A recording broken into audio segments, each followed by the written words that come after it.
Rebonjour à tous. Du coup, d'abord, merci à Dynamis pour cette invitation à présenter nos travaux aujourd'hui. Et effectivement, je vais vous présenter un cas d'étude d'utilisation de l'imagerie à très haute résolution spatiale, donc l'imagerie Pléiade, pour caractériser un des écosystèmes lacustres vraiment particuliers, donc les grands réservoirs tropicaux. Et on s'intéresse notamment aux troncs qui émergent à la surface de l'eau. Et donc, ce cas d'étude, on l'a mené sur la retenue de Petits-Saut en Guyane française. Donc, c'est un travail qui a été réalisé par une CDD chez nous, Charlotte Horn, encadrée par Nathalie Reynaud et moi-même. Et puis, pu bénéficier en fait des financements, plusieurs sources de financement, à la fois l'Office de l'eau de la Guyane, EDF et l'Office français de la biodiversité. Donc, la retenue de Petits-Saut, elle a été construite dans les années 90, mise en eau en 1994, et aujourd'hui, c'est 50 à 60% d'électricité totale consommée en Guyane. Elle provient justement de la retenue de Potisseau, de cette production hydroélectrique. Et comme vous pouvez le voir sur cette photo, lorsqu'on met un barrage sur un fleuve en pleine forêt tropicale, on génère en fait des écosystèmes vraiment particuliers avec des paysages atypiques. Et donc, vous pouvez le voir sur la photo. En fait, on a un paysage qui est composé d'îlots, une mosaïque d'îlots de forêt. On retrouve aussi l'ancien fleuve, le dessin de l'ancien fleuve, hein. Et puis tout autour, on a ces troncs qui sont morts suite à l'ennoiement et qui émergent à la surface de l'eau. Donc ça, c'est sur des grandes surfaces. Et donc Petit Saut, par exemple, c'est 365 km². Pour vous donner une ordre d'idée, c'est 13 fois le lac de Serpenson. Donc pourquoi on s'intéresse à cette forêt en noyer? Parce que bien évidemment, elle a un grand rôle en fait pour préserver et maintenir la biodiversité remarquable de ces écosystèmes, hein. Elle joue un rôle de connectivité, de refuge, de nurserie, notamment pour les poissons. Il faut savoir qu'il y a 250 espèces de poissons en Guyane et la majorité se trouve sur Petit Saut. Donc cette population est diverse, mais aussi on a une biomasse vraiment très importante. Donc vraiment un stock de nourriture important qui permet de construire des chaînes trophiques diverses et stables et avoir tout en haut de cette chaîne trophique des top prédateurs comme la loutre géante, qui est une espèce en danger au niveau mondial, hein. Et les travaux qu'on a menés au pôle Éclat ont permis de montrer que sur Petit Saut, on a la plus grosse population au monde de loutres géantes, qui correspond à peu près à 1% de la population mondiale. Ensuite, cette forêt en noyer, en fait, elle a un rôle aussi sur le changement climatique. Donc, ce qu'il faut savoir quand même, c'est que lorsqu'on construit ce type de réservoir en forêt tropicale, en fait, on génère des sources de gaz à effet de serre importantes, hein. Il y a toutes les conditions qui sont réunies pour générer ces gaz à effet de serre, hein. On a du carbone, on a des milieux anoxiques, des fortes températures. Et donc, au niveau du pôle, on a mené un travail pour dresser un bilan des émissions de carbone du réservoir de Petit-Saut sur 25 ans. Et on s'est aperçu que Petit-Saut émet 4 fois plus de carbone qu'une centrale à fioul ou à charbon, donc ce qui est quand même pas négligeable. La production est en baisse, mais elle est toujours élevée par rapport aux autres systèmes équivalents dans la région. Et le carbone provient essentiellement du sol qui a été ennoyé. Donc on a regardé plus précisément dans ce bilan le rôle aussi justement de ces troncs d'arbres, de ces troncs émergents. Et on s'est aperçu que en fait ils ont une très faible contribution au bilan. On a des bois incompressibles avec une dégradation très très lente. Et au contraire, ces bois jouent un rôle de puits de carbone, et notamment grâce aux biofilms qui se développent sur leur tronc, qui s'accrochent à leur tronc. Et ces biofilms captent le carbone en réalisant leur photosynthèse. Donc il y a un intérêt de cette forêt en noyer pour limiter en fait l'impact de de cette émission de carbone par ces types de réservoirs. Voilà, mais sous un autre angle, un angle plus économique, cette ressource, ces bois morts, en fait, c'est une ressource qui est très convoitée. Pour certains, c'est une ressource perdue qu'il faut valoriser, et notamment valoriser pour les essences nobles, pour les bois de construction, hein. Et puis aussi pour les essences un peu moins nobles, pour alimenter les centrales de biomasse pour produire de l'électricité, sachant que le contexte électricité en Guyane est vraiment très tendu. On a souvent des blackouts et voilà, pour répondre en fait aux besoins notamment de la frange littorale de la Guyane, il est nécessaire de trouver de différentes sources de production d'électricité. Donc aujourd'hui, il y a une compagnie hein, qui exploite et qui utilise ce bois mort et qui le valorise. Donc, ce qu'on s'est dit, c'est qu'il était important de pouvoir avoir une vision globale, localiser et dénombrer hein, le nombre de troncs qu'on avait sur l'ensemble du réservoir de Petit Saut, donc les cartographier, pour avoir une meilleure estimation pour mieux quantifier leur rôle dans l'écosystème, et puis aussi être en capacité de pouvoir suivre l'évolution de ces troncs, notamment dans les zones exploitées, pour mieux quantifier l'impact ou pas d'impact sur la biodiversité de Petit Saut. Et bien évidemment, la télédetection à très haute résolution spatiale, hein, qui apporte une information homogène sur de grandes surfaces, de manière précise, avec aujourd'hui des fréquences de révésique de plus en plus resserrées. C'est vraiment l'outil adapté. Et donc, on a profité justement de ce cas d'étude sur Petit Saut pour mettre en place en fait une méthodologie opérationnelle d'extraction de ces bois morts à partir de ce type d'image. Et pour ce cas d'étude, on a utilisé les images d'archives existantes, hein, les images d'archives Pléiades, qui ont été fournies par la station SES Guyane. Et on a récupéré 10 segments Pléiades sur la saison sèche 2022 et 2023. Et on a réussi à recouvrir Petit Saut à 75%. Et quand vous voulez avoir une information sur l'ensemble de Petit Saut, on a complété avec la BD Ortho Hygiène de 2021. Donc, je vais vous présenter maintenant la procédure hein, de classification qu'on a mis en place. Donc, c'est une procédure de classification classique en 3 étapes.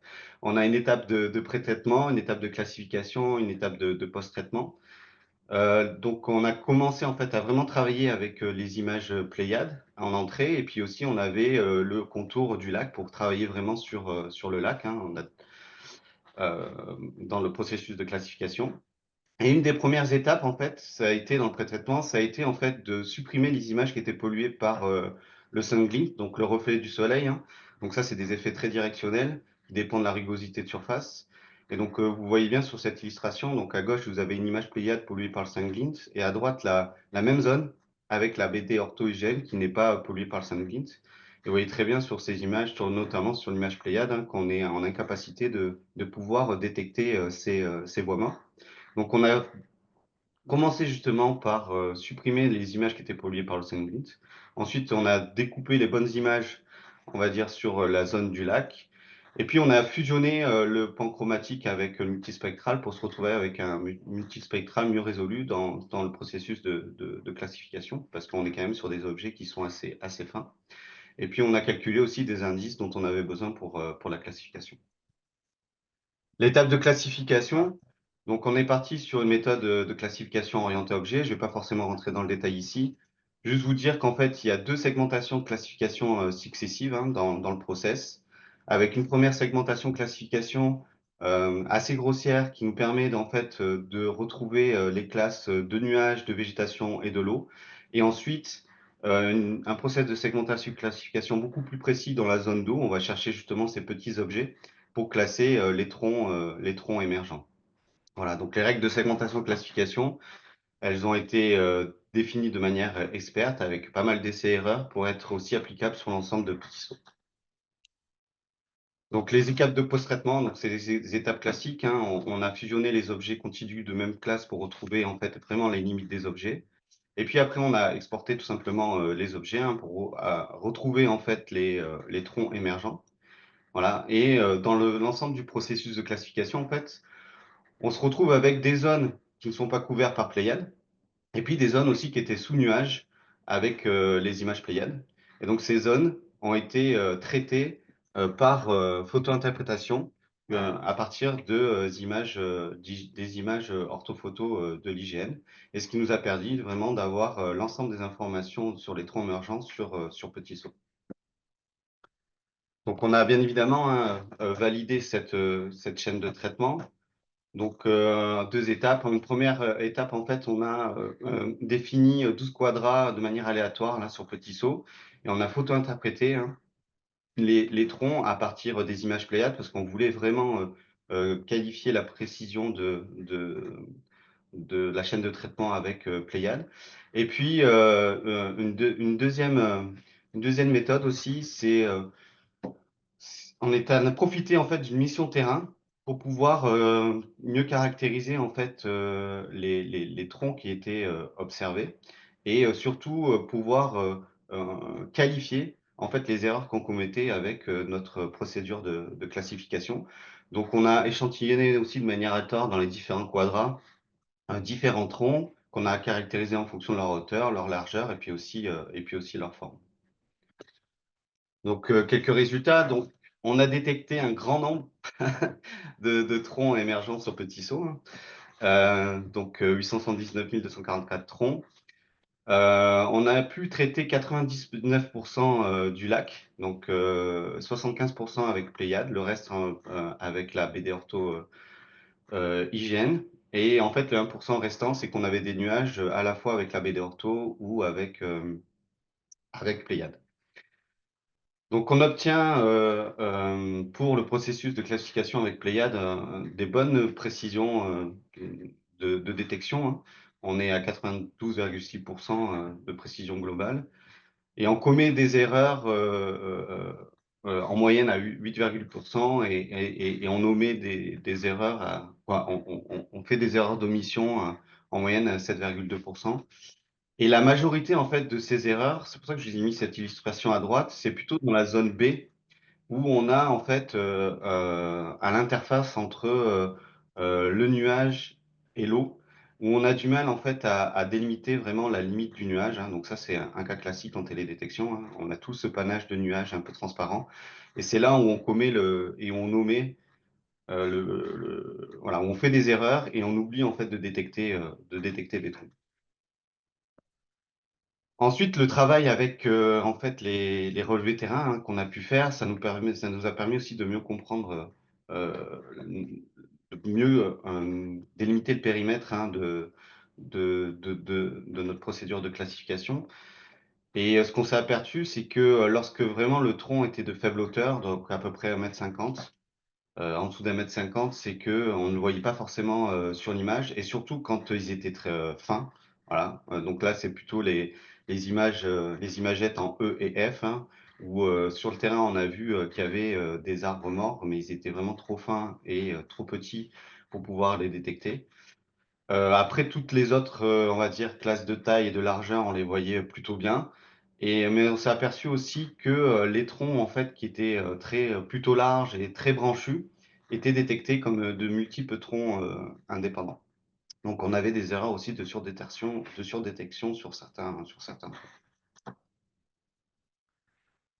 Donc, grâce à cette détection en fait, de troncs d'arbres, on a pu, là pour l'illustration, hein, on a pu synthétiser en fait cette information sous un indicateur de densité, où là on a calculé la densité en fait de troncs sur une maille de 50 mètres.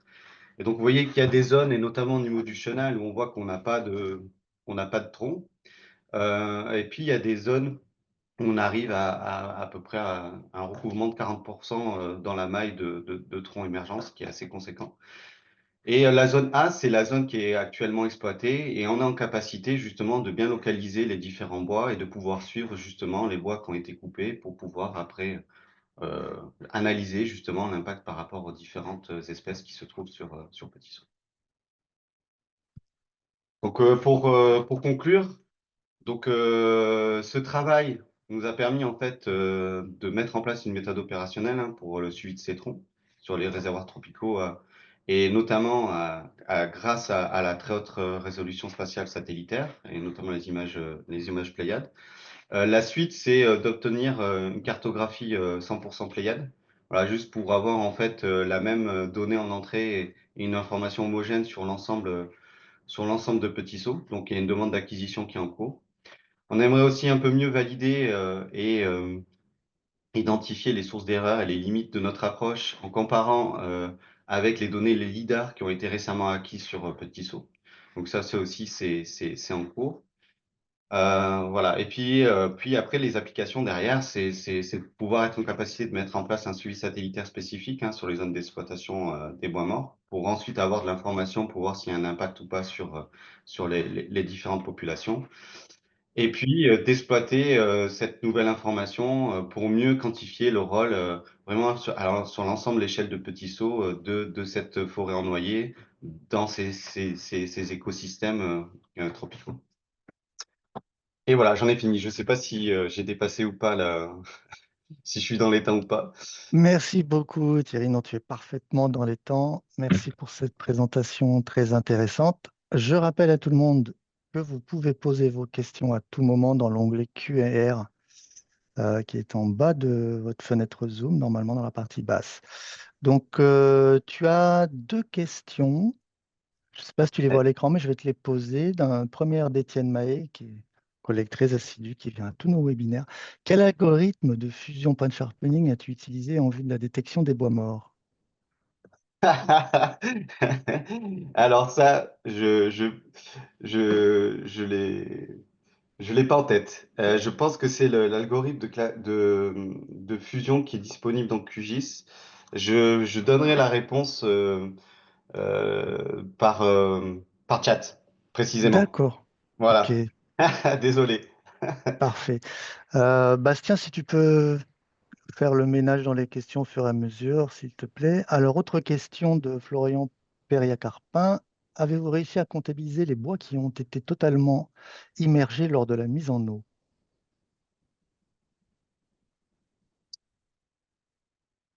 Bah, en fait, les bois qui ont été totalement immergés. Non, pas. Lors de la mise en eau. Hmm, bah, en fait, on a juste, en fait, on voit que les arbres qui dépassent en fait la profondeur du Mhm. potisseau, hein. Donc, le potisseau, c'est au maximum 30 mètres de profondeur. Donc, on n'a pas l'ensemble en fait de la canopée existante avant la mise en eau. Voilà. Simplement les arbres qui sont plus hauts que la hauteur d'eau qui étaient Ouais. comptabilisés après. Ensuite, j'ai pas forcément précisé parce qu'on n'a pas beaucoup de temps, mais c'est vrai que il y a une importance aussi de la date d'acquisition hein, de ces images. Donc la saison sèche est très bien adaptée parce qu'on n'a pas de nuages aussi, mais ça dépend aussi parce que comme on est sur une retenue qui produit l'électricité, donc il y a un marnage, il y a 6 mètres de marnage, et vous avez vu qu'en fonction de la hauteur, on détecte pas ces arbres-là. Donc voilà, en fonction aussi de la hauteur du plan d'eau, on va Mhm. détecter au moins d'arbres sur Petit Saut. D'accord. Autre question de Pascal Mouquet. Avez-vous pu tester les images Pléiades Néo? Non, on n'a pas pu tester. On a vraiment utilisé là, dans ce projet, les images d'archives qu'on avait à disposition euh, et mises à disposition par le CES Guyane. Voilà. Donc on n'a pas fait de demande d'acquisition spécifique et à ma connaissance, il n'y a pas forcément d'images Pléiades Néos ou quelques-unes peut-être, mais qui me permet. Alors, Ouais, ça- le dispositif Sylviane a des modalités de réception Pléiades Néo indirect, donc tu peux faire des commandes. Enfin, les Guyanais peuvent faire des commandes de Pléiades Néo en Guyane. Donc ouais, ça, c'est une possibilité peut-être à creuser. Euh, Le euh, temps je court, crois qu'il y en donc a eu, Jean-François, non? En euh, 2023-2024, c'était pas un point spot, un point qu'on avait sélectionné pour faire des acquisitions. Alors peut-être que la période n'était pas la bonne. alors, il y a déjà eu donc deux campagnes 2023 et 2024 d'acquisition Pléiades en Guyane avec les moyens de 6 Guyane et probablement qu'il y a peut-être eu quelques acquisitions sur Petit Saut effectivement plutôt, ouais. déjà. On regardera Euh, ça. voilà. Luis Maria Pérez Saavedra, quelle possibilité de suivre votre méthode pour la détection de pollution par du plastique dans les cours d'eau? Quel est votre avis? La pollution du plastique Par du plastique. Est-ce ouais, que là, on rentre sur un autre domaine de la télédétection, on va dire sur le plastique. Euh, on n'a pas forcément les bandes nécessaires là en très haute résolution spatiale pour détecter le plastique.